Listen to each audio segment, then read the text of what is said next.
Ms. Nelson, just tell us what you're thinking about the new policy right now and how you think this is going to affect the whole process. Well, my thing is they just gave us the letter this morning, and not every parent received the letter, and it was implemented this afternoon. So that's one of the biggest things, is how can they implement something whenever not everybody has received notification yet. And then the second biggest thing is they're double lining the cars, and I'm really worried about how the fact that my child is going to have to walk through cars, even if it is with a teacher, but walk through vehicles to get to me. Now, when these vehicles are in line up here, obviously it's a hot day, so the vehicles are all going to be running.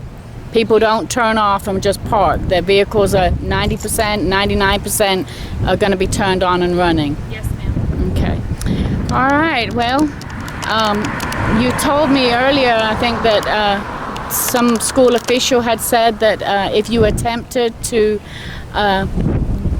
pick up your child on foot, that you would be arrested? Yes, that's what the superintendent informed me earlier, and I have another parent whose wife just called me, and he has already walked up there, and they informed him that he could stand up there as long as he wanted, but they would not release his child to him. Sir, what is your name?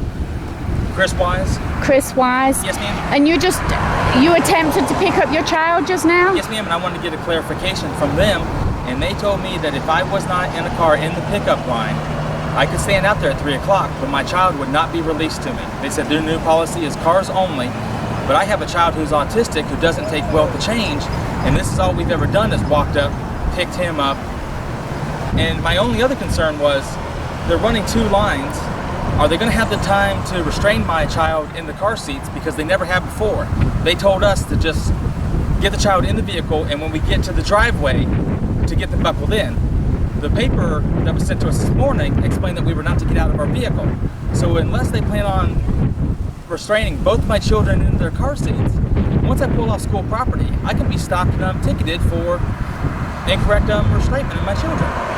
Nice day, and they decide they want to walk Last year and we pick had up. parents that walked up here, got their children, and rode back. So that's all just gone by the wayside now. Yes, ma'am. Okay, My guys. other concern is you got 2 lanes. They said they're going to have people directing, merging in and out.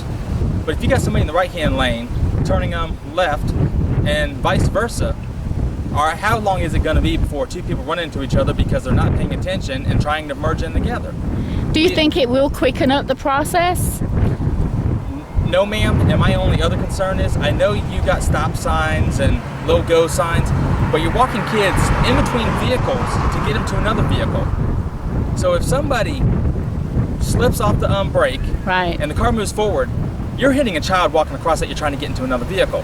It's an unsafe practice. So for the one line, that issue is taken out of So for the possibility of maybe speeding up a process by a few minutes, the safety risks are way more. Way more. Yes, the ma'am. safety outweighs the minimalistic time frame that it's going to cut off. And the other thing we were told was the reason that there was no more walk-up was they did not have enough volunteers to handle getting the children from the lunchroom, bringing them over to the parents that were signing them out. But yet, according to the sheet this morning, they said they will have more than enough people to handle running both lanes. So that means they have at least 5 to 6 more people besides their normal 5 to load children in the car. If you can handle 10 people, then what was the problem of handing 2 more to call out names and then somebody to stand And at the door speeding it and up give the with a children? single lane. Because before today, there was a lot of parents that picked up their children at the walk-up. So the process was sped up a lot by then. Yeah, there's probably at least 20 or so of us that walked up every day. We have walked up every day since our kids have been in this. And where were you parking when you chose to walk up? In the additional parking in the where they asked us grassed area. And now that's no longer available. Now they have it barricaded. So the barricade, so if you do have to come here for a reason at 2:30 to get your child, you have nowhere to unpark to even get them. So if you needed to check your child out for a doctor's appointment, you